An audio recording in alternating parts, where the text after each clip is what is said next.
music industry then was not what it is today. One, it was owned by the foreign companies.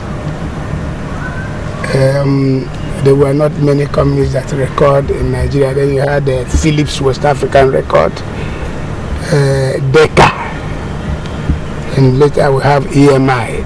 That's the three major companies. They were foreign. And later we got to Ogunde, late Hubert Ogunde studio, Josie Tofabro's studio. The man that made Edio Konta very great, he was a producer. And later Haruna Ashola came in, those that people who started having their studios. But then they were not able to compete with them because those people had the assets, bringing in their equipment, and they buy. The kind of instruments we were using that time is not what we use now. We had just small jazz set with maybe one tom-tom. We were using what we call fiddle bars. Tum, tum, tum, tum. You play, it's like you are reading a maths. But today, we are using what the Yoruba man calls Ajadudu amplifier, but as shown is black. But very powerful door with small speakers to no guitar. Then later there was introduction of one guitar and so on. But a lot of wind instruments and so on. But today, you can see now, you have acoustics, electronic guitars, different types of amplifications. Now you're even going to computerized equipment.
onye jiji ga na-akọnye ji n'ala ọkọnụ ga-ekwu mana ọ bụzi onye agwazila okwenụ ya bụzi na ọkọkwu ekwukalụ kweke ibu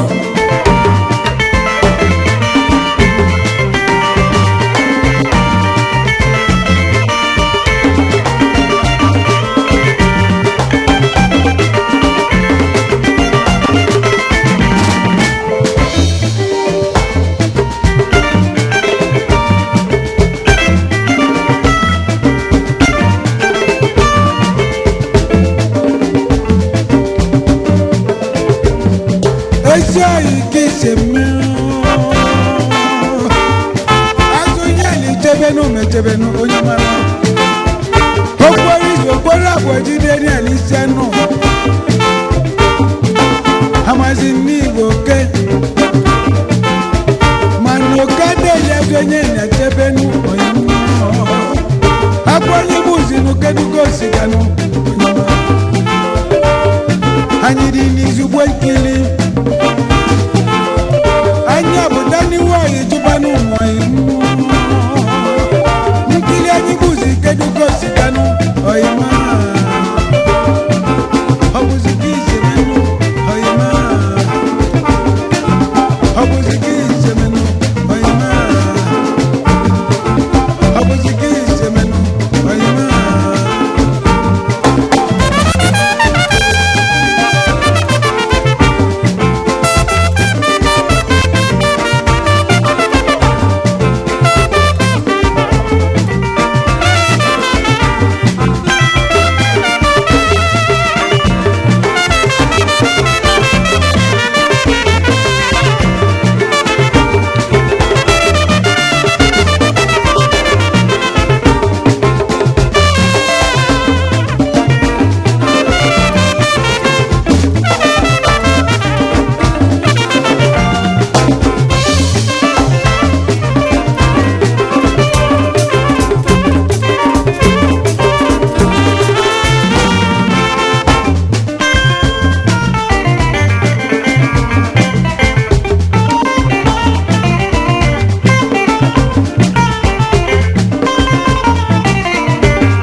onye tizitinu ga na-akọnye n'ụlọ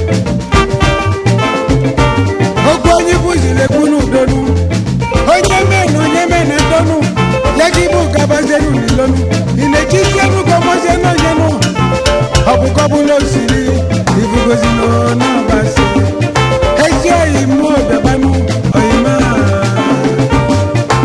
ọbụzigi isemenu oyima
onye mezi na donu ya kibu gabanu ni lonu imechizie kwa mwana yenu obo nambasi obu zikise minu